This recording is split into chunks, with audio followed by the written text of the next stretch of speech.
O assunto que iremos abordar hoje é o poder da fé. E segundo a carta aos Hebreus, capítulo 11, versículo 1, está escrito que a fé é a certeza das coisas que se esperam e a convicção de fatos que não se vê. Desta forma, a fé ela vai além da nossa capacidade de entendimento e além da nossa razão. Fé não é imaginar ou desejar as coisas que não existem. Ao contrário, é a convicção, é a certeza da realidade, daquilo que ainda não existe.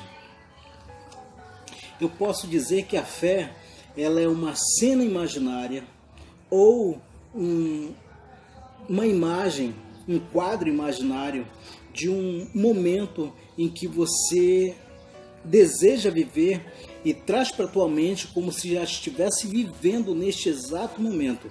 E quando você vive aqui na sua mente, você vive também no mundo espiritual. Só que você não tem que viver este momento como se estivesse no passado e nem como se estivesse no futuro. É como se você estivesse vivendo isso agora, neste exato momento. E se você viveu isso nesse exato momento, agora você fica com o coração tranquilo. Por quê? Porque se você viveu no mundo espiritual, isso vai se materializar no mundo físico. E se você me perguntasse, então, se eu tenho fé, eu queria ter mais fé, como posso adquirir mais fé? Adquirir mais fé, segundo a carta aos Romanos, capítulo 12, versículo 3, diz que todos nascemos com uma medida de fé. E se todos nascemos com uma medida de fé, é preciso que eu exercite e eu desenvolva esta fé. A história ela nos mostra que pessoas comuns realizaram feitos extraordinários por aquilo que eles acreditavam, pela fé que eles acreditavam.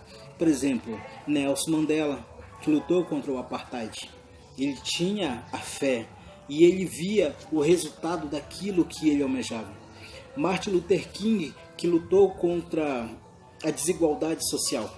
Ele tinha uma fé e ele acreditava naquilo que ele lutava.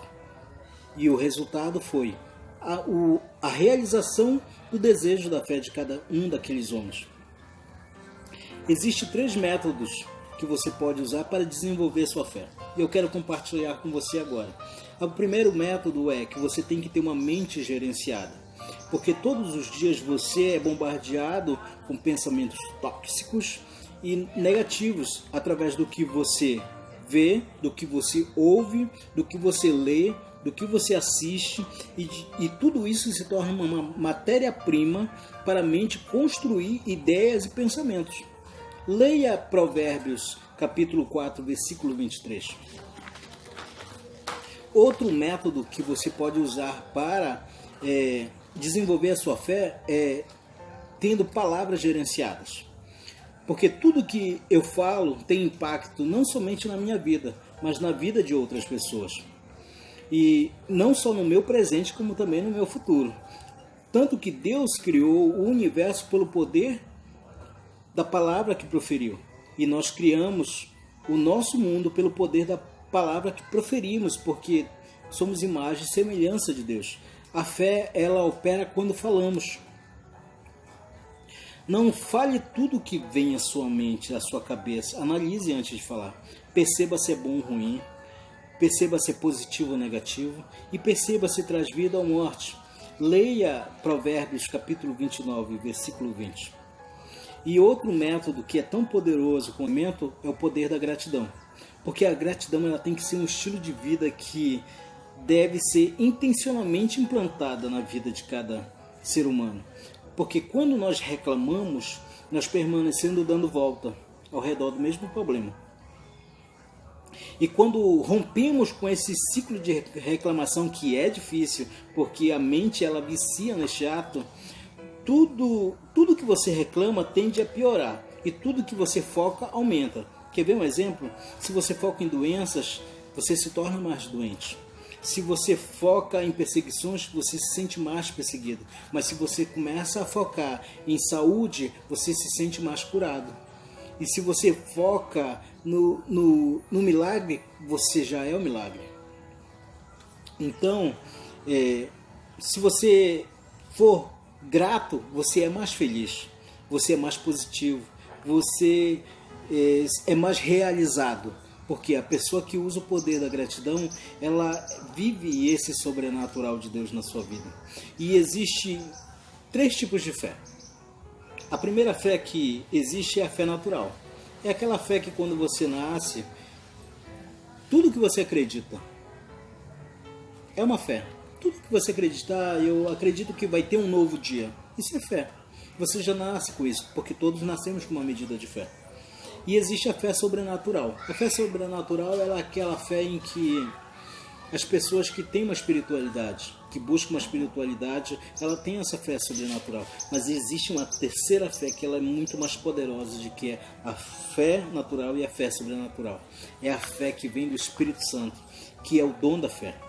Esse tipo de fé ele não é concedido a todos os cristãos, mas é concedido a todos que querem ser cheios do Espírito Santo.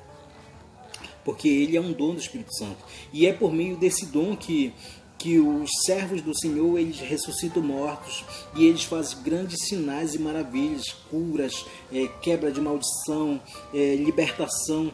Por quê? Porque é através desse dom da fé que quem tem o Espírito Santo na sua vida, que é selado com o Espírito Santo, tem esta fé, que é muito maior do que uma fé sobrenatural, que uma fé de religiosidade. Não, é uma fé que vai além disso.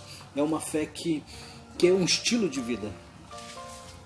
E eu quero te dizer como é que você vai aplicar a sua fé.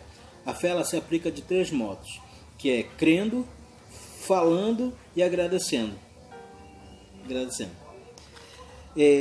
Crer é quando você imagina, tem um pensamento daquilo que você deseja, e aí você cria a cena imaginária na tua mente, e a partir daquele momento você começa a confessar que aquilo já é real, que com a tua boca tu começa a confessar que aquilo já é real, e começa a agradecer pelo que Deus já te entregou no mundo espiritual, e agora isso vai se tornar realidade no mundo físico. Você não precisa mais estar com aquela preocupação no coração, você descansa no Senhor. E uma coisa que eu quero deixar bem claro aqui, que a fé ela não é um sentimento. Porque segundo o livro de Romanos, capítulo 4, versículo 16 ao 22, diz que Abraão ele foi contra os seus próprios sentimentos. Então a fé é uma decisão ativa em relação a um determinado assunto. Não espere sentir a fé, porque a fé não é um sentimento, você não vai sentir. Você vai viver, sabe, isso dentro de você. E existe também uma diferença entre fé e esperança. Porque a fé é algo que eu desejo e quero viver. E a esperança, ela não depende da minha fé para existir.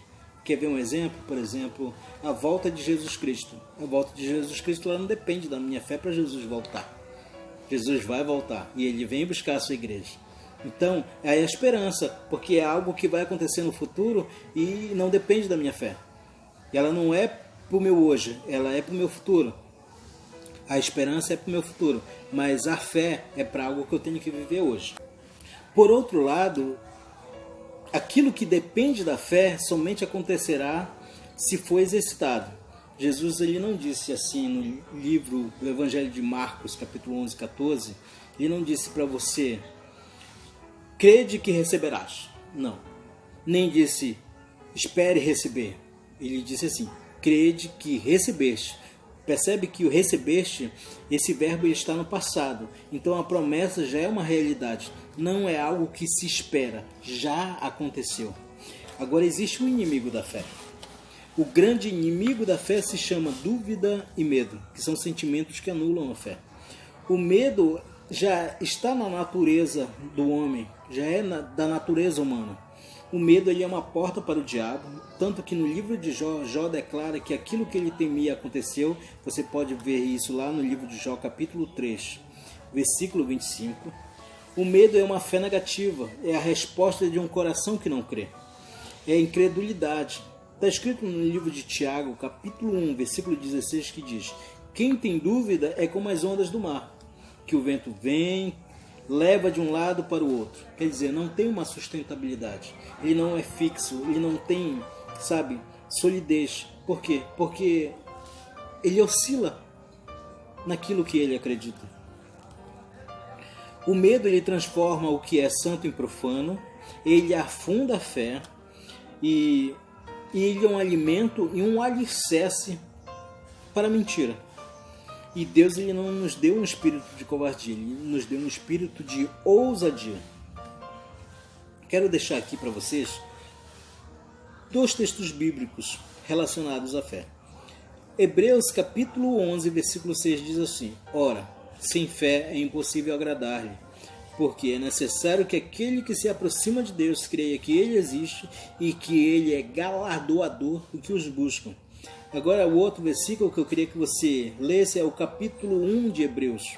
Pode ler ele todinho, porque lá vai mostrar que pessoas comuns, pessoas que não eram ninguém, foram pessoas extraordinárias, que alcançaram e conquistaram, que deixaram seus nomes escritos na Bíblia, pelos grandes feitos que fizeram devido ao poder da fé.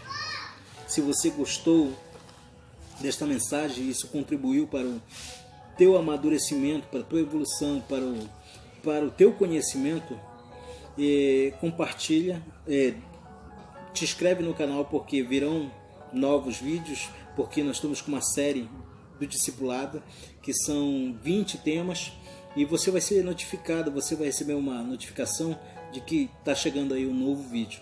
Então te inscreve no canal, um grande abraço no teu coração e fica com Deus.